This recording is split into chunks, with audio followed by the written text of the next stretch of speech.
Michel Champredon, sur le dossier des rythmes scolaires, quel regard vous portez sur le traitement de ce dossier par la municipalité UNB? Alors, rappelons que la réforme des rythmes scolaires, qui a fait coller beaucoup d'encre, au démarrage, tout le monde était pour.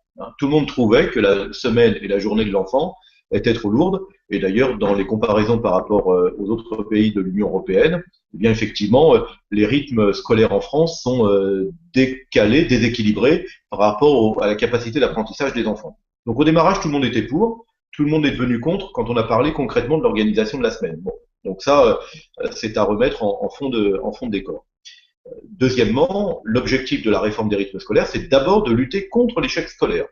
Quand on a 160 000 jeunes, c'est-à-dire 3 fois la population d'Évreux, qui chaque année au mois de juin quittent l'école sans rien, à 16 ans, sans rien, la société est obligée de s'interroger sur l'efficacité de son système éducatif.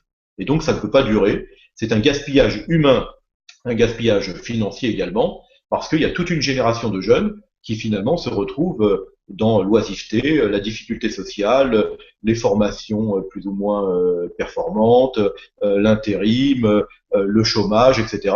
Et ensuite, c'est à la société de porter la charge de cette génération-là. Et donc, la réforme des rythmes scolaires a pour motivation première et quasiment exclusive de lutter contre l'échec scolaire.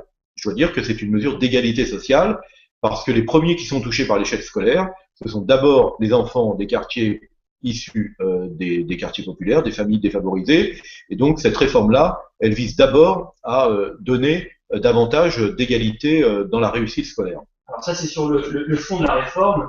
On comprend bien que vous soutenez ces objectifs. Mais alors sur les options qui ont été prises par la droite à Évreux. Bah, en fait, la droite a complètement contourné, complètement dénaturé la réforme. Nous avions prévu un certain nombre d'activités périéducatives. 3 quarts d'heure par jour, 5 jours par semaine. L'idée, c'était d'initier à l'anglais, parce qu'on sait que les langues vivantes sont importantes pour la vie professionnelle des futurs jeunes adultes.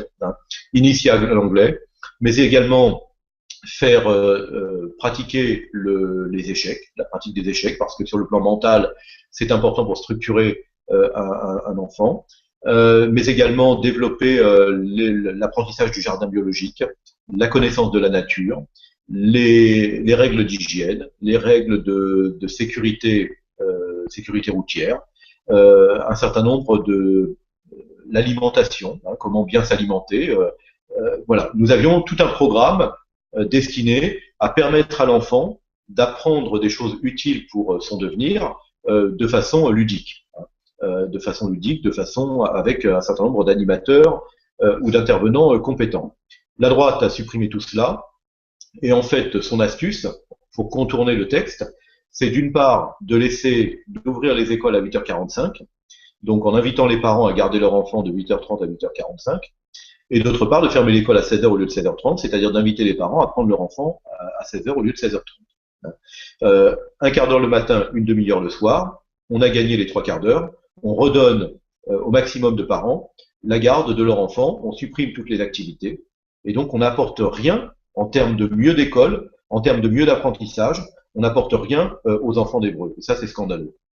Mais est-ce que finalement cela revient à faire des économies sur le dos des enfants? Oui, bah, je crois que c'est l'optique de la municipalité de droite d'Évreux, c'est effectivement de dépenser le moindre argent. Pour autant, je suis un peu surpris parce que j'ai constaté que sur le quartier de Netreville, la ville avait payé un quart à une société privée pour faire 300 mètres, je crois, entre deux écoles. Alors du coup, la ville dépense de l'argent pour un transport de 300 mètres chaque jour pour les enfants. Je crois que l'argent serait mieux utilisé à payer des intervenants compétents pour développer des activités périéducatives, ça leur apporterait davantage. Merci Michel Champredon. À bientôt.